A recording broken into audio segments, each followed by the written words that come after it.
তৃণমূল নেতাদের মাটি সিন্ডিকেট আর সেই ওভারলোড মাটি বোঝাই ট্রাক্টরের বেপরোয়া গতির শিকার হলেন বছর 38-এর যুবক লিংটন বিশ্বাস। ঘটনাকে কেন্দ্র করে দুর্গাপুরের কাঁকসার অজয়পল্লীতে ব্যাপক উত্তেজনা।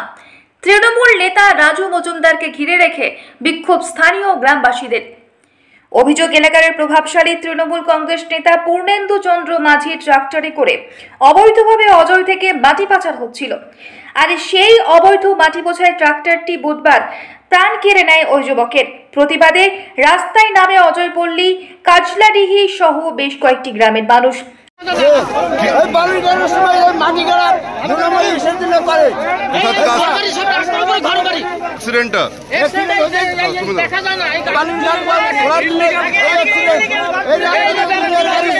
মাটির গাড়ি কোথা থেকে আসছিল? তারপরে এই যে অ্যাক্সিডেন্ট হলো। কি নাম যার অ্যাক্সিডেন্ট হয়েছে? কি নাম? লিন্টন কি?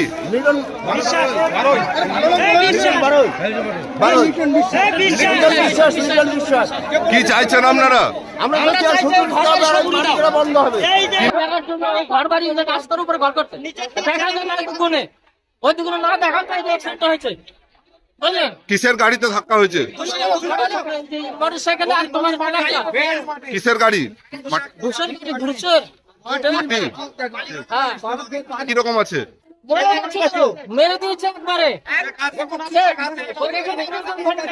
কি চাইছেন আপনারা? আমরা চাইছি রাস্তাটা সব ঠিক করো, গাড়ি বন্ধ করো। কেউ ব্যবস্থা নেয় না? কেউ ব্যবস্থা নেয় না? এক শ্রেণীর পুলিশের প্রত্যক্ষ এবং পরোক্ষ মদতে দীর্ঘদিন ধরে অবৈধভাবে মাটির কারবার চলছে বলে অভিযোগ তোলেন। ঘটনায় বেতবিহার অঞ্চল যুব তৃণমূল সভাপতি চিরঞ্জিত মজুমদার গ্রামবাসীদের সাথে কথা বলতে এলে তাকে ঘিরে বিক্ষোভ শুরু করে গ্রামবাসীরা। পরে এলাম, শুনতে পাওয়ার পরে এসে সবাইকে নিয়ে সমস্যাটা মেটানোর পর্যন্ত পৌঁছেছি। যারা করছে তাদের বিরুদ্ধে কঠোর ব্যবস্থা হোক। আপনাকে ঘিরে ধরে বিক্ষোভ দেখাতে দেখা গেল, আপনি যে মুহূর্তে এসেছিলেন। না, আমার সাথে সেটা কোনো ব্যাপার নয়, গ্রামের লোক একটু বিক্ষুব্ধ করবেই। আপনারা হ্যাঁ, বিষয়টা আমরা সবসময় দেখছি। পরে পুলিশের তরফে দোষী ব্যক্তিদের বিরুদ্ধে কড়া ব্যবস্থা নেওয়ার আশ্বাসন দেওয়া হলে বিক্ষোভ উঠে যায়। Bureau report, the e-paper digital.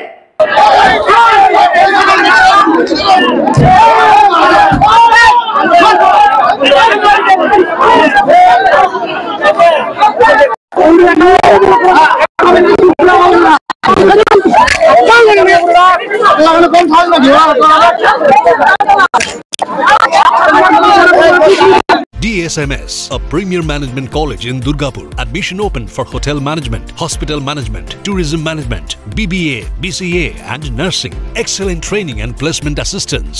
Join now. DSMS, gateway to success.